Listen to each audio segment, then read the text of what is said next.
Hey everybody, how's it going? I hope you're all having a lovely day. I'm not. I'll be honest with you. Most people don't look forward to Mondays. I've always looked forward to Mondays because it's the start of a new week, new opportunities to do new things. And I don't hate what I do. But sometimes, I gotta be honest with you, I do. And today is one of those days. One of the right to repair bills in one of the states that we've been working on is just not going anywhere. It's done. And I wanted to make this video to take accountability and responsibility for that failure. Something I've talked about a lot on this channel is that as much as you can want to blame the customer or this legislator or that vendor or this employee, blah, blah, blah, blah, at the end of the day, you can't control everybody else in the world. But what you can do is you can control yourself. So I often frame what I'm doing in terms of what I could have done differently, what I could have strategized differently, how I could have approached something differently, because I don't control everybody else. I only control myself. And here, there are things that I could have done differently that would have allowed this bill to move forward. And those are not things that I did.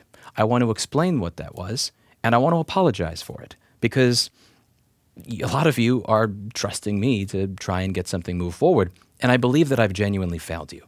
This is going back to a video that I did about 1 year ago. Let's talk about the future of right to repair, my role in it, and whether or not I should have one. In this video, I was talking about the fact that, let's be real, I have a very abrasive personality. There are lots of people when I read news sites and forums and everything that have never spoken to me, never met me, that say, right to repair seems decent, but F that guy. I hate that guy. And I understand where you're coming from. I don't try to come off abrasive. It's just the way that I am. It's kind of like what Ralph Cramden said about his mother-in-law. You know, it's just like, she's not trying to be mean. She was just born that way. She's a blabbermouth. And I think the same winds up being true for me. Now, I hired a lobbyist in the state of Maryland last year. And there was a particular politician in that state that didn't really like me very much because I did a video where I discussed the testimony that we gave and that particular person's response to that testimony. And I fact-checked some of it and said why I believed it wasn't true. And in that video, I will leave a link to it in the description down below, I came off in a very abrasive manner. Now, he clearly was not happy with the fact that I had made that video. So I had instructed my lobbyist to tell this particular politician that I was more than happy to make a trip down to Maryland to discuss any concerns he had about the bill, and also to make a personal apology to him for making that video. You may think that's going a little too far. If you believe in what you said in the video, you shouldn't apologize.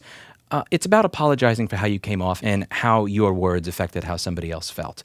At the end of the day, I'm trying to get tens of thousands of repair shops across the country to be able to have the same opportunities to build a successful business that I was lucky enough to have with this one. That is far more important than my personal pride or my personal ego. If I would not be willing to do that and take my pride and ego and just swallow it and just completely crap it out, then I should not be the one that's pushing this forward, because that's far more important.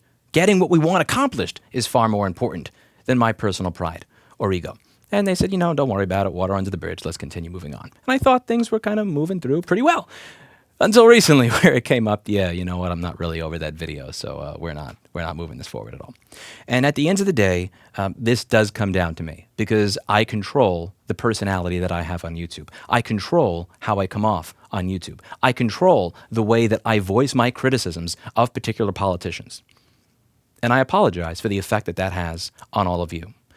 It not getting moved forward because somebody doesn't like me, well, fair enough to me. I got to live with that. What's not fair is that all of you have to live with the fact that because I am an abrasive asshole and because there is somebody who does not like me, that something that is going to help tens of thousands of repair shops across the country maintain the ability to work on your personal property will not be moved forward. And I take full accountability and responsibility for that.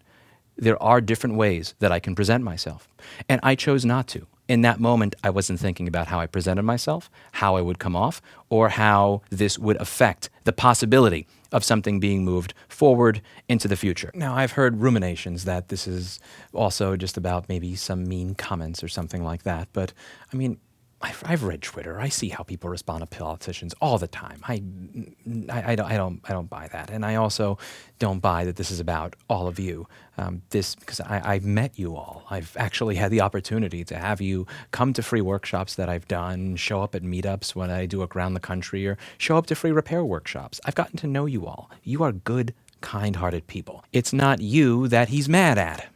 It's me. Over the past several years, I've had the pleasure of meeting several of you in person when we're doing these in-person workshops in the store. I've gotten to meet people that want to learn how to do repair, and I've gotten to meet you all in person and work on your stuff. I've gotten to meet you all in your own repair shops and talk to you one-on-one about what this means to you. I've gotten to meet people from around the country that care about this as an issue. We did a meetup at the Trillium Beer Garden in Boston. Got to shake a lot of your hands and see your shops in person.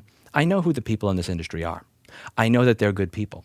I know that they are the type of people that when they go to email their representatives are going to say something that is factually based, honest, from the heart, and good. This is not about you.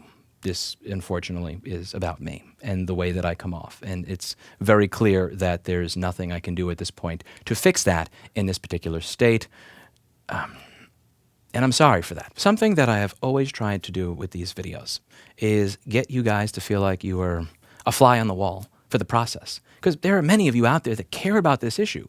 You just don't know who to contact, what to do, who's holding up the work. So I decided I'm going to take that little camera, I'm going to travel around the country with it, record the hearings so that you could hear for yourselves. Who is saying that your magtrometer is going to explode? Who is claiming that TikTok is going to get installed on your phone by the person that works on it? And who is going to be up there talking about this that doesn't understand the difference between a schematic and source code?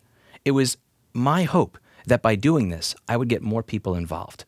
And I am very grateful and humble to see that there are millions more people involved now than I ever could have imagined 7 years ago when I started talking about this issue. And thank you so much for getting involved, emailing your politicians, showing up to hearings, caring about this as an issue, testifying before the FTC. All of that means something to me. Unfortunately, there is the negative side of it. Sometimes people may be offended by what it is that I say, or the manner in which I say it.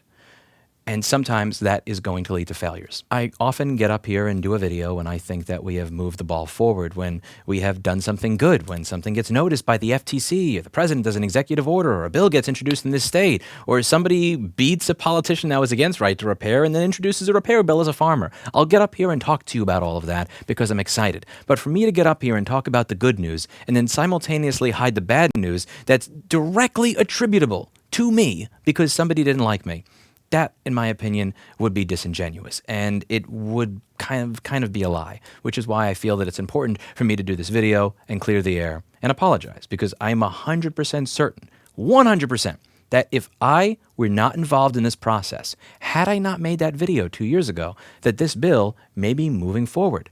But because I was involved, it wasn't.